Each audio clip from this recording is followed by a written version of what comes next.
Welcome to week number 3 of our Connection Group series on the book of Habakkuk. First week I had Pastor Max with me, and then second week I had Pastor Paulo, and he's back today. You want to say something to the people? Yeah, welcome, and thank you for having us in your home today. And we are really, we hope that God speaks to you as He's speaking to us. We sense God's presence right here. Yeah. I want to thank God for all of you who are leading the groups. Thank you so much for you who are leading the groups, those who are hosting the groups, those who are attending the groups. I do want to say thank you to our crew as well who are here to help us behind the scenes, and want to thank very much. Thank you also Mira Productions for helping us with the editing, my son Philippe, and everyone that works with his team.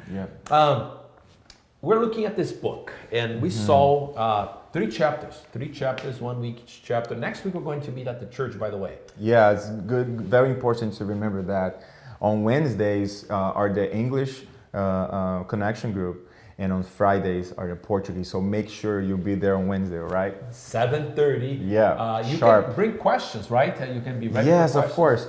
If you have any question, please write it down.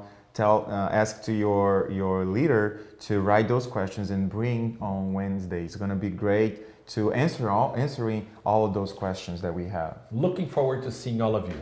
Yeah. First chapter, he's going through a situation in his life like many of us do. Yeah. You know, God is not making any sense. Have you had situations in your life that God does not make any sense? Yes, I have. And there was this day I was driving my car back to home, and I had this very stressful work and meeting, and I was crying, and I was asking God, why this thing is happening to me? And on the bumper of a truck, I could read, there is no victory without battles. So that spoke right to my heart. But before that, I was complaining. I was like, okay, this is not making sense. Why am I here? But then God spoke to me. Through a bumper sticker, right? Exactly. There's no victory without a battle. Yeah. Listen, this is what's going on. The nation of Judah is being disciplined by God. Yeah. God is using the Babylonians. The Babylonians are worse off than the nation of Israel. And God is saying, I'm going to use them. Habakkuk says, I don't get it. It doesn't make sense. Why are you going to use a nation that is worse off than us to punish us? And God says, I'm not punishing. I am disciplining you. I'm going to do it. You have to trust me. Think bigger. Think out of the box, right? Yeah, think out of the box. And he ends the chapter complaining again. Because that's the state of mind that he is. And sometimes that's how you and I are. You're just, in that complaining phase. Don't forget that God is a father. And it's okay to complain to him, to go to him, to open up your heart. You don't have to be afraid. You go in with reverence. He is still God. Yes. But you can open up and talk to him like a father. Yeah. Chapter 2, there's a shift. In that, he says, God, I trust in you. I know that you are God, so I'm going to wait. I don't get it. It doesn't make any sense at all. So what I'm going to do is I'm going to stand right here as a watchman, and I am going to wait. Yeah, and this is beautiful because it's hard to wait when there's a threat coming up of a battle.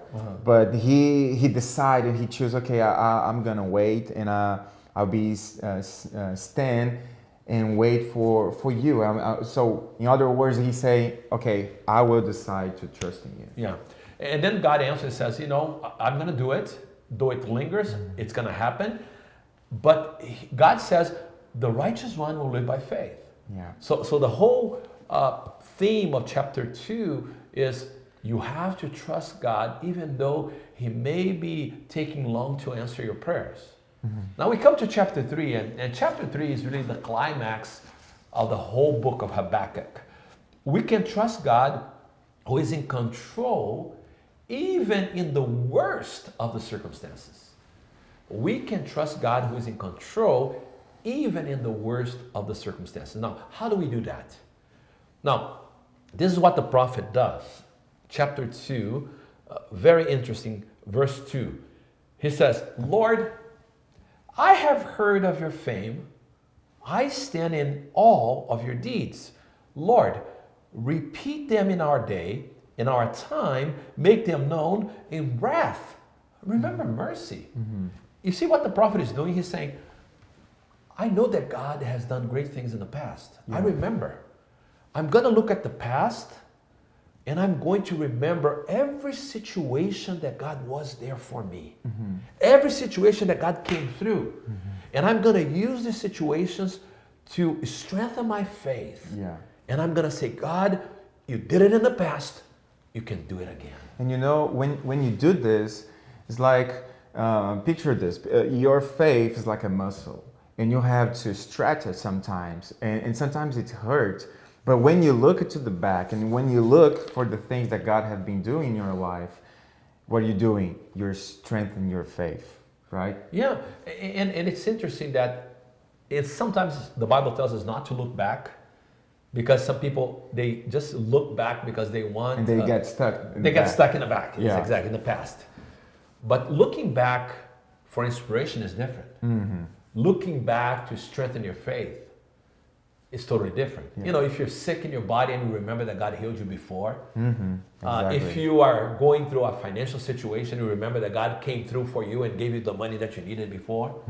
Or maybe some of the students who are watching, you know, they are panicking because they're going to take a test and they remember, you know, I studied before and God helped me and I came through. Yeah, or put people in my life that helped me and were used by God to help me on a certain situation at school or at any relationship. I don't know. There are many things that God is doing. He's always in movement. He's always he's the one that is more interested in your life than anyone. Yeah, and then you can look for inspirations also in the Bible. The stuff that God did in the past. If He did it for David, if He did it for Abraham, He can do it for you as well. Yes. And they were not perfect people, and God did it for Not them. at all. He can do it for you as well. And the book ends in the high note. To me, this is the beautiful part of Habakkuk. It's a testament of faith. If you want to follow verses 17 through 19. Though the fig tree does not bud, and there are no grapes on the vines, though the olive crop fails, and the fields produce no food, though there are no sheep in the pen, and no cattle in the stalls, yet I will rejoice in the Lord. I will be joyful in God my Savior. The sovereign Lord is my strength. He makes my feet like the feet of a deer. He enables me to tread on the heights.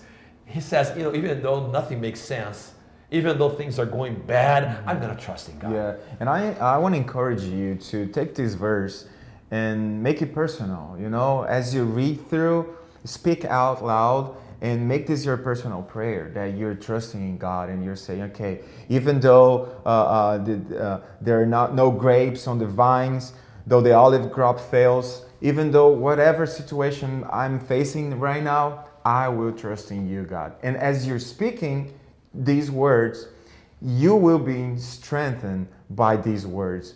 Sometimes we think, okay, but I don't have strength. I don't know how can I do it, or I'm too weak.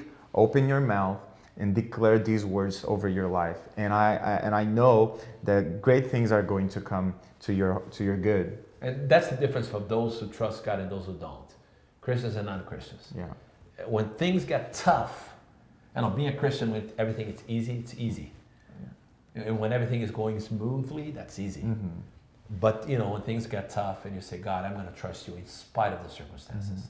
And that is the message of the book of Habakkuk. Well, it was fun being with you for 3 weeks. Next week, we will be at church, and then we'll come back with another series of connection groups. Yes. Thank you for having me here, Pastor. It was really a blessing for me. And I also want to say goodbye, take care, and I see you on Wednesday here at church and on Friday, and also for the Portuguese one. Thank you. God bless you.